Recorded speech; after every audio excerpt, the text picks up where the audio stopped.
La Diócesis de San Cristóbal y esta emisora presentan el curso bíblico Por los Caminos de Jesús. Introducción al Nuevo Testamento con Monseñor Mario Moronta. Un cariñoso saludo para todos ustedes. Seguimos nuevamente en nuestro camino por los pasos de Jesús, siguiendo los caminos de Jesús en esta introducción al Nuevo Testamento. Y ya desde hace 2 sesiones atrás venimos hablando un poco del Evangelio de Pablo como el gran evangelizador, el apóstol de las naciones.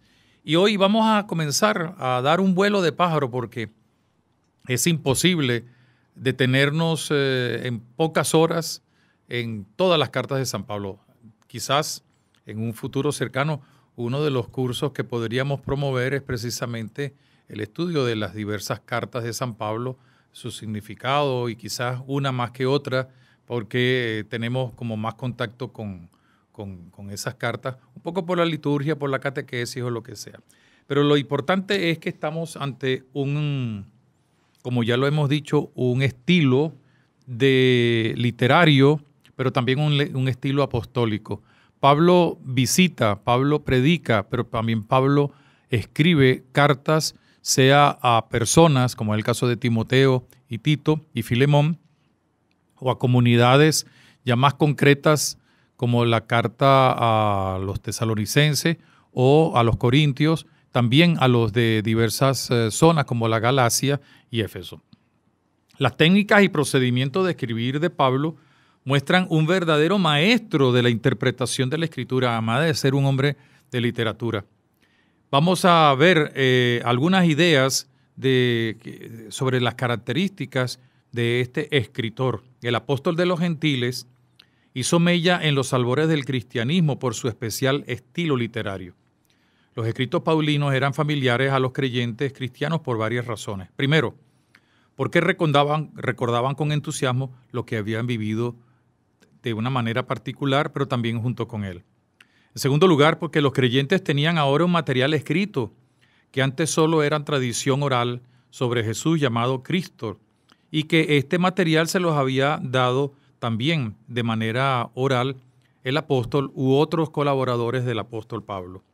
En tercer lugar, porque los discípulos podían enviar a otras comunidades cristianas eso que había escrito Pablo, el fundador de sus propias comunidades, o dirigidas a diversas personas, como ya lo mencionamos. Y en cuarto lugar, porque los seguidores de Jesús poseían así un material precioso para guardarlo y entregarlo a las generaciones posteriores, como es el caso nuestro. Pablo escribe cartas que son un trozo de su misión evangelizadora. Las cartas paulinas constituyeron en el primitivo cristianismo una nueva manera de expandir la alegre noticia de la salvación. El genio literario de Pablo y la fuerza de su mensaje ejercieron un gran impacto en las primeras comunidades cristianas, muchas de las cuales contemplaron en el apóstol de los gentiles al verdadero propulsor del cristianismo. Pablo escribe cartas, no escribe sermones, escribe cartas, un estilo peculiar. Y la epístola en ese momento era una manera de escribir, una manera de expresar los contenidos y los pensamientos de un autor. La epístola en esa época era un género literario muy común. Ya en el Antiguo Testamento hay, dijéramos, ejemplos de alguna de esas epístolas. Epístola significa en latín carta, y por eso el estilo epistolar es el estilo de las cartas. Después vamos a ver una pequeña distinción que hay entre epístola y carta, que es una de las galimatías de los especialistas. Escribir epístolas era una manera muy antigua de expresarse no solamente en el campo de lo religioso, sino en otros campos, sobre todo en las literaturas de Egipto y Babilonia, que son anteriores al Antiguo Testamento y al Nuevo Testamento. Existen, dijéramos, cartas que se han conseguido en diversas partes en Egipto, en Babilonia y también en los alrededores, en algunos pueblos de orden semita. La carta es una comunicación más directa. Se envía a un destinatario. No contiene intención literaria, aun cuando sea escrita con con literatura, con características literarias. Y es el vehículo de comunicación entre personas el que escribe y el que la recibe, entre personas que son sus redactores, o sea en singular o en plural, y los destinatarios, sea en singular o plural. Y se usa incluso en algunos momentos fuera del cristianismo, fuera del ámbito religioso, como un medio publicitario y comercial. La epístola es más artística, es exposición doctrinal. Las epístolas están destinadas para que sean conocidas por un público muy particular y, tiene esa dimensión más como de ensayo, de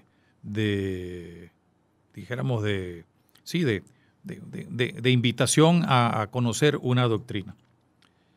Las cartas de Pablo son propiamente cartas, aun cuando muchas veces la llamemos epístolas, precisamente porque en latín significa eso, la carta. Las cartas antiguas de Pablo son las cartas que, dijéramos, se conocen desde el primer momento. Hay algunas cartas que incluso, como ya mencionamos, no se conocieron. Y hay algunas cartas que se consideran escritas por discípulos de Pablo, y por eso las llaman algunos las cartas deuteropaulinas. Estas cartas se distinguen de las modernas por su forma externa. Al inicio siempre se tiene el nombre del remitente, al que sigue el nombre del destinatario y posteriormente la fórmula del saludo. Generalmente después de como autopresentación viene el saludo inicial. Vamos a tomar un ejemplo. Yo les invito a que tomen ustedes en sus casas. Vamos a hablar de la carta a los romanos, que es la primera que tenemos en el orden establecido. No es la primera que se escribe, sino en el orden establecido en todos los Nuevos Testamentos. Y vamos a ir descubriendo lo que queremos indicar para ver un poco la estructura que generalmente siguen todas las cartas. Al principio hay toda una especie de autopresentación del remitente. Así lo dice en el capítulo 1, versículo 1. Pablo, siervo de Jesucristo, apóstol por un llamado de Dios, escogido para el evangelio, ¿no? Y después dice que ha sido enviado él a los pueblos no judíos para que sea recibida la fe. Luego de viene el saludo inicial. No es lo mismo en lengua griega que en las cartas orientales. En griego se compone de un deseo que siempre viene a manifestar como la salud. A todos ustedes salud y paz, a todos ustedes salud en el Señor, a todos ustedes lo mejor. Un poco nos alegramos, damos alegría, damos gracias a Dios. Fíjese que en el capítulo 1, versículo 8, dice San Pablo: ante todo doy gracias a mi Dios por medio de Cristo Jesús por todos ustedes. Hay una alegría, una acción de gracias, un saludo que se extiende. El remitente, que es el apóstol, hace referencia a los destinatarios. Y el saludo, pues, es copiado de la fórmula hebrea generalmente. No olvidemos que San Pablo es un judío, de la fórmula hebrea shalom, que significa paz, la paz con ustedes. Pablo amplía esa fórmula hebrea, dándole también otras connotaciones cristianas. Gracia y paz a ustedes de parte de Dios Padre, de nuestro Señor Jesucristo. Gracia y paz de parte del Señor Jesús. A Él sea la gloria por los siglos de los siglos, etc. Y luego viene el proemio. Generalmente todas las cartas tienen un proemio en que se da una acción de gracias por la vida, por los acontecimientos que han ido realizando la comunidad a la cual se dirige la carta. y hay una bendición especial también. La carta generalmente es escrita por el mismo autor. Muchas veces podía dictarla a un secretario, otras la comunicaba a alguien que la pudiera componer o unos discípulos. La manera más usual de la época era la primera, es decir, era escrita por un mismo autor o una comunidad que recibía el encargo de del escritor. Con todo, pues debemos decir que hay que buscar, y esa es tarea de los grandes historiadores y exegetas, bueno, el crecimiento de los textos a partir de los diversos códigos, de los diversos pergaminos que se van teniendo, los papiros, etc. La escuela de Pablo, pues, abarca mucho más, y las iglesias consideraban estas cartas como tesoros que eran enviados por su testigo, por su misionero, por su fundador. También, como ya lo indicamos, pues los intercambiaban, los guardaban, los copiaban. Nosotros pues vamos a ir introduciéndonos en las cartas. Vamos a ver un poco la primera carta a los tesalonicenses, y a partir de allí ir viendo un poco las cosas más importantes de cada carta, de manera que podamos tener una visión muy concreta, muy rápida de las cartas de San Pablo. Como ya lo indiqué, pues es una tarea bien grande, bien comprometedora, y es probable que en un futuro cercano, sea conmigo o con otro especialista, podamos tener algún curso también a través de la radio y las redes sociales sobre alguna de las cartas de San Pablo. La primera carta a los tesalonicenses es quizás el escrito más antiguo del Nuevo Testamento. Esta afirmación está supeditada al pensamiento del apóstol y al mismo tiempo es una de las experiencias más frescas de la fe primitiva de la comunidad cristiana. La lectura de la carta nos induce a saborear una experiencia tan profunda donde se conjugan temas tan misteriosos como la fe, el amor, la esperanza, el más allá, es decir, la escatología, la salvación, el apostolado y la segunda venida del Señor. La lectura de este escrito es sumamente interesante y habría que leerlo siempre teniendo en cuenta el contexto en el cual fue escrita esa carta. La carta a los tesalonicenses pues comienza, como ya lo indicamos, con una presentación del remitente y del destinatario. La carta primera a los tesalonicenses comienza con un saludo también. Dice: Pablo, Silvano y Timoteo. Él se hace acompañar de dos de sus más estrechos cooperadores. A la iglesia de los tesalonicenses, marca ya el destinatario y el remitente. Congregada en Dios Padre y en Cristo Jesús el Señor. Ya la identifica, es eclesía, congregada. Permanezcan con ustedes la gracia y la paz, como ya lo indicamos. Utiliza el concepto de shalom, paz, ¿no? Pero que a la vez es un concepto ampliado con la idea cristiana de la gracia. Y entonces pasa a describir la vida de esa comunidad. Y lo hace en una forma bien interesante que se repite después en algunas otras de las cartas.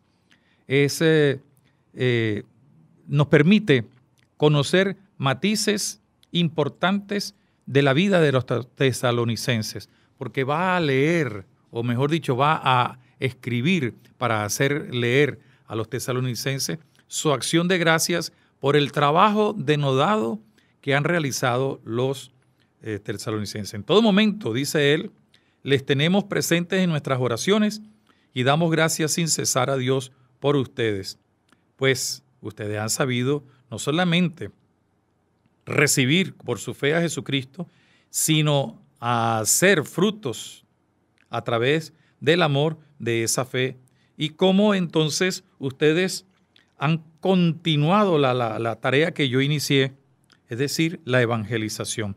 A su vez dice en el versículo 6, ustedes se hicieron imitadores nuestros y del mismo Señor cuando al recibir la palabra probaron la alegría del Espíritu Santo en medio de grandes oposiciones.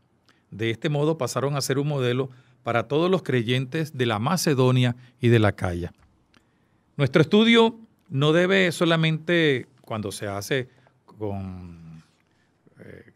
tanto con la carta a los tesalonicenses como las otras cartas, no deben partir de, voy a leer un artículo sobre la carta a los tesalonicenses, que es importante, yo no digo que no sea necesario, pero eso ya marca e impide una cosa importante, que es el contacto directo con la palabra de Dios.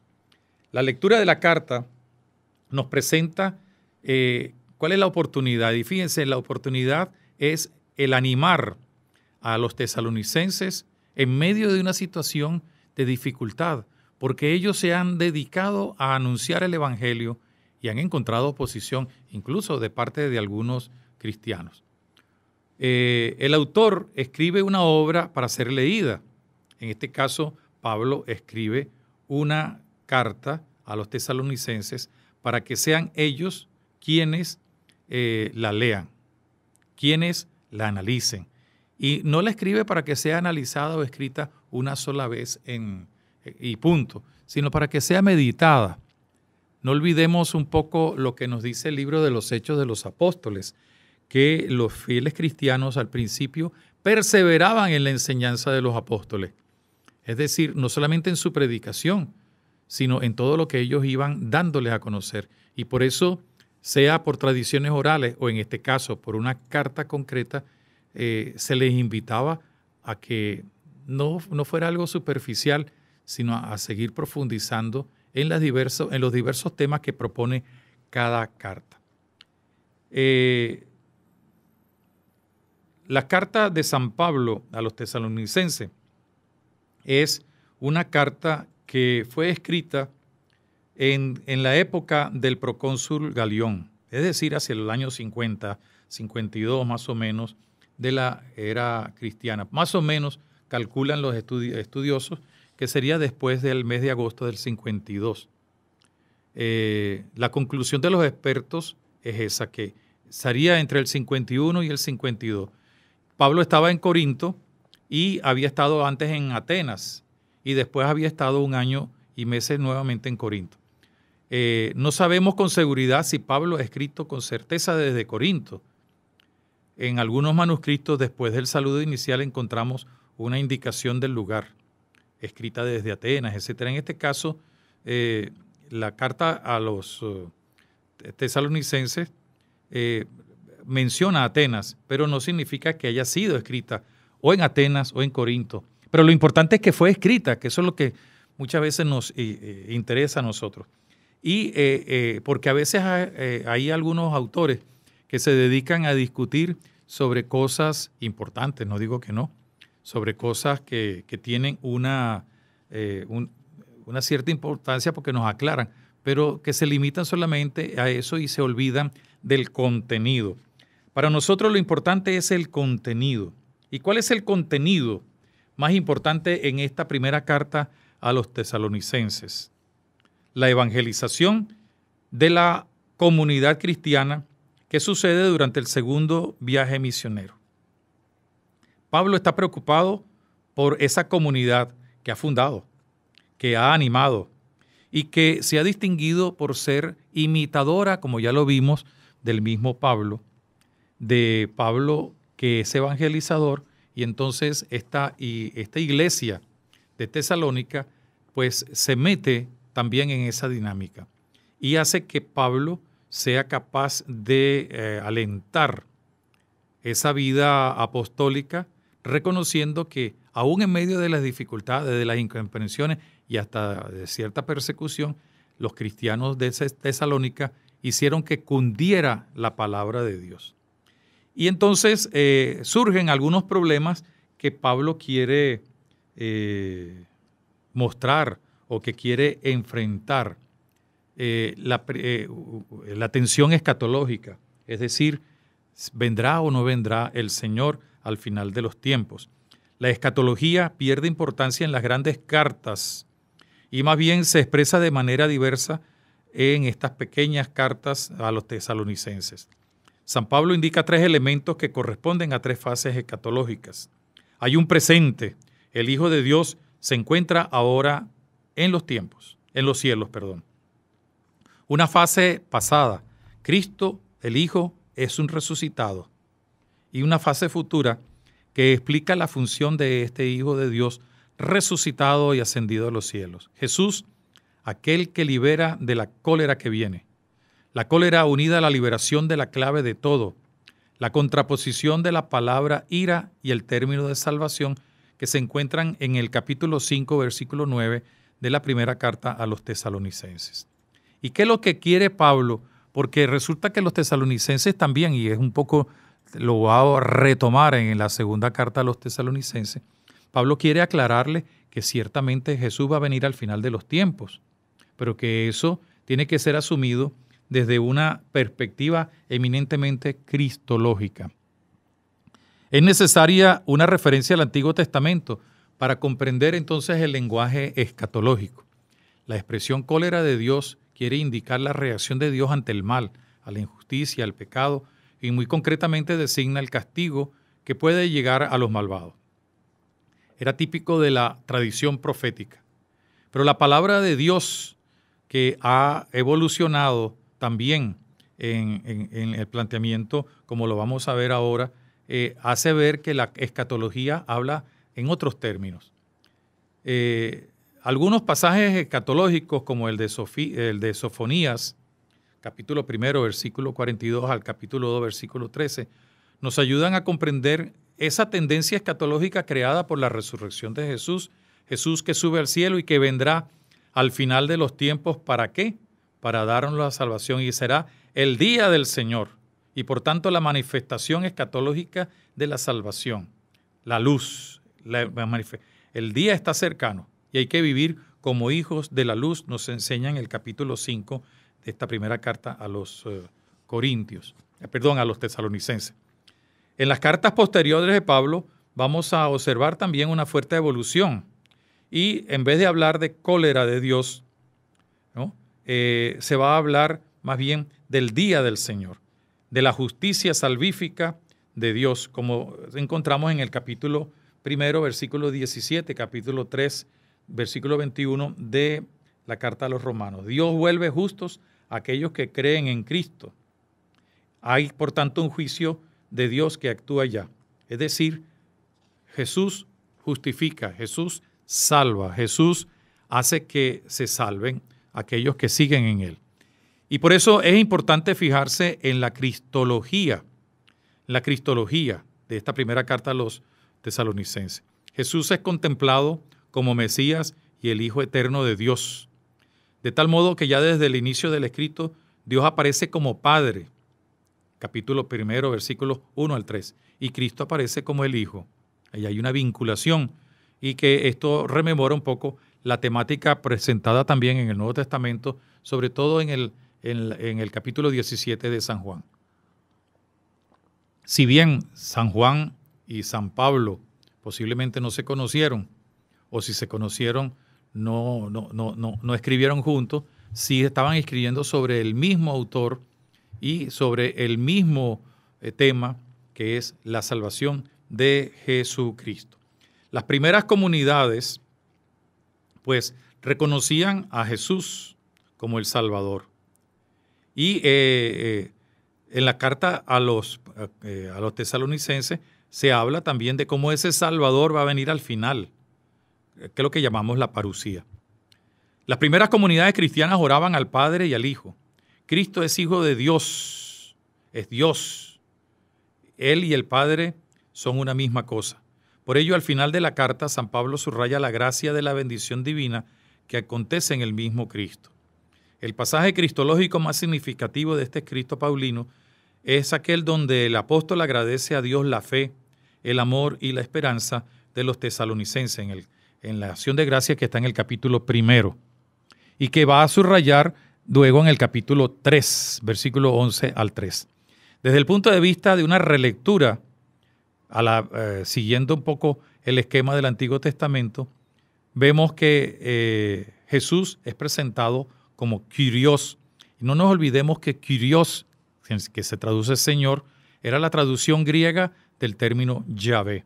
Y esto es interesante porque es Pablo, un rabino, un judío, que está diciendo, dijéramos, esta expresión, aún renunciando, dijéramos, a la posibilidad de ser el judío, un judío que no aceptaba que el nombre de Yahvé fuera cambiado o trastocado, sin embargo ahora es aplicado a Cristo. Desde el punto de vista dijéramos, paulino, hay pues un avance y se habla también de la palabra de Dios, del nombre del Señor, del día del Señor, el Señor nuestra esperanza, es decir, Yahvé es identificado también con Cristo. La iglesia es uno de los temas también interesantes dentro de esta carta a los tesalonicenses. La primera carta a los tesalonicenses, también la segunda, es un escrito eminentemente eclesial. La primera palabra que designa a los destinatarios es el término de iglesia, y como ya lo mencionamos, ya lo leímos, ¿no? La iglesia, y hay como una redundancia, porque dice allí ustedes que han sido convocados, fíjense bien, Pablo, Silvano y Timoteo, a la iglesia, eclesía, congregada en Dios Padre, congregada en términos hebreos sería la cajal, que sería traducido por la eclesía, es decir, una iglesia que es iglesia gracias a que ha sido llamada por Dios. Este término es muy importante porque aparece por primera vez aplicado a una comunidad cristiana. Qué interesante, ¿no? A los cristianos los llaman por primera vez cristianos en Antioquía. Y la iglesia es designada como iglesia por primera vez en la primera carta a los tesalonicenses. Esto nos tiene que, es un dato interesante, porque está hablando precisamente de una de sus obras y lo está diciendo desde un punto de vista bien interesante, porque se dirige a la iglesia que ha sido convocada. Iglesia convocada, llamada por Dios. Y se habla pues de la iglesia. Ya no es la sinagoga, ya no es el templo, ya no es el conjunto de fieles, ahora es la eclesía, la iglesia, que se distingue de otros también, de otras instituciones civiles de la época. La palabra iglesia, como ya bien nosotros lo hemos indicado, pero lo reafirmamos, viene de un verbo griego kaleo, eclesía, es decir, el conjunto que ha sido llamado, la convocación, el conjunto de los que han sido llamados. Y hay una cosa bien interesante, estudiando un poco el griego, uno ve que en el griego clásico, quien llamaba a la eclesía, es decir, a cualquier asamblea, no solamente de corte religioso, sino de cualquier tipo de caracterización, lo hacía a través de una proclamación, es decir, utilizaba el término keurizo, proclamar, una proclamación que invitaba. De keurizo viene el término querigma y por tanto se puede hacer una consecuencia muy interesante. Es la llamada de los creyentes pasa precisamente por el evangelio, por el querigma. Nosotros muchas veces insistimos, y no es malo, en la dimensión apologética de la fe, pero hay que insistir más en la dimensión querigmática, es decir, en el anuncio de Cristo, porque al anunciar a Cristo se está anunciando el evangelio por el cual se llama a la gente a ser discípulos, a seguir el camino del Señor y a reunirse, a formar parte del grupo de los convocados, es decir, de la eclesía. Y esta palabra también tiene un parentesco con la idea de elección, como aparece en el versículo 4 de la primera carta a los tesalonicenses. La palabra iglesia podía tener un sentido profano, asamblea convocada para discutir los asuntos de la ciudad, pero también recibe esa connotación religiosa que es heredera del término kahal en hebreo, que significa precisamente asamblea convocada, en este caso para el culto, para la meditación y para la alabanza de Dios. Pero el uso religioso de iglesia, ya lo hemos visto, pues tiene un origen en el Antiguo Testamento. Y la aplicación al Nuevo Testamento forma parte de esa herencia del cumplimiento de todo el Antiguo Testamento en el Nuevo Testamento. Y no olvidemos, lo vuelvo a repetir, no olvidemos que Pablo es un maestro rabino que se convirtió, un aspirante a ser rabino, que se convirtió, por tanto, un conocedor eminentemente grande de la cultura hebrea del Antiguo Testamento, y por eso no le es extraño el poder aplicarle el término kahal, traducido en eclesía, a la iglesia, y con esa connotación también de elección. Pablo, Silvano y Timoteo a la iglesia que ha sido llamada. Esta expresión ha podido ser acuñada por el mismo Pablo, ya lo indicamos por qué. Y la fórmula se repite añadiendo nuestro a Dios Padre. Esto aparece en la segunda carta a los Tesalonicenses en el capítulo 2, versículo 2. La afirmación sería la iglesia de Dios Padre, la iglesia de Dios, el lugar del sitio donde hemos sido llamados por el Señor para vivir el seguimiento, el camino del Señor. Pablo expresa la relación con Dios y con Cristo, ya desde el primer momento de la carta a los Tesalonicenses, y declara estas dos relaciones, pero de manera diversa también en la otra carta de San Pablo a los Tesalonicenses. La asamblea, la iglesia, no se aplica a un grupo de israelitas, sino más bien de aquellos cristianos que vinieron del paganismo, aun cuando podían darse también los judeocristianos. Pero no olvidemos que Tesalónica era una tierra más de origen pagano. Una asamblea distinta del pueblo de Israel. Era una asamblea donde estaban los que venían del paganismo y no eran simples prosélitos, y los que venían también del judaísmo y que comenzaban a tener ya, como lo dirá en la carta a los Efesios, un sentido de unidad, porque se ha destruido todo muro de división.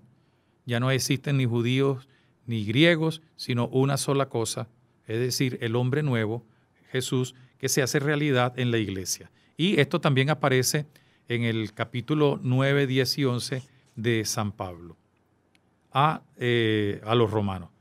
Es una expresión muy audaz, esta de la eclesía, que abarca tanto a los judíos como a los paganos convertidos al cristianismo, porque más bien era en su origen dedicada única y exclusivamente a los fieles del judaísmo. Los prosélitos no formaban parte de la Cajal, los simpatizantes no formaban parte de la Cajal. Y por eso San Pablo después va a tener una gran discusión, como lo vimos en el capítulo 15 del libro de los Hechos y en la carta a los Gálatas, para que no se impongan ciertas normas del judaísmo, como es el caso de la circuncisión, y se respete también algunas características del paganismo, sin que eso se imponga, y buscando algo nuevo, el camino nuevo, que es Jesucristo. La audacia de Pablo está en definir la asamblea de los creyentes y la unión de ellos, paganos y judíos, pero a la vez también la unión entre Dios Padre y el Señor Jesús. Por eso la carta tiene un gran sentido eclesial, habla mucho en plural, habla mucho por supuesto, si está dirigida a la iglesia, más bien de un nosotros que de un tú y un yo. La carta tiene, como ya lo indicamos, un saludo y luego tiene dos partes importantes. La primera hace referencia a las relaciones de Dios y Cristo entre los misioneros y los tesalonicenses, en el capítulo 1 hasta el capítulo 4. Habla de la primera expresión de acción de gracias a Dios, la acción de gracias por la obra de los discípulos de Tesalónica que extienden la misión. Luego hace referencia a la misión de Timoteo y cómo los tesalonicenses van creciendo su caridad y santidad en vista a la parucía, es decir, al retorno del Señor. Luego tenemos la segunda parte, es una exhortación apostólica en el Señor Jesús, donde se habla de la castidad, de la caridad, el caminar en el camino indicado para agradar a Dios, capítulo 4, los aspectos de la esperanza escatológica y también la actitud con la que hay que actuar. Llega el día y por tanto tenemos que actuar ya transformados por el bautismo en hijos de la luz. Luego da una serie de consejos y también pues hace un saludo y una bendición luego de unas recomendaciones. La segunda carta a los tesalonicenses va a insistir también en esta misma temática y podemos ver rápidamente cómo una de las cosas que hace San Pablo es reclamarle a los discípulos de Tesalónica de que la parucía llegará, pero que no hay que aguardarla con conformismo ni mediocridad, sino el que no trabaja, que no coma, dice San Pablo en la segunda de los tesalonicenses. Y esta, además del saludo inicial, podemos encontrar en ella dos partes, una que hace referencia a la venida del Señor y luego algunas exhortaciones prácticas del capítulo 2 hasta el final. Esas se vuelve a dar gracias por los cristianos, la oración, el ejemplo de los misioneros que deben ser imitados, el trabajo como necesario, el que no trabaja no come, y la exhortación a la fraternidad. Así pues tenemos las dos primeras cartas de San Pablo, que son primera y segunda a los tesalonicenses, que nos hablan precisamente de la iglesia, y es interesante eso. Es la primera vez que se menciona al pueblo de Dios como iglesia.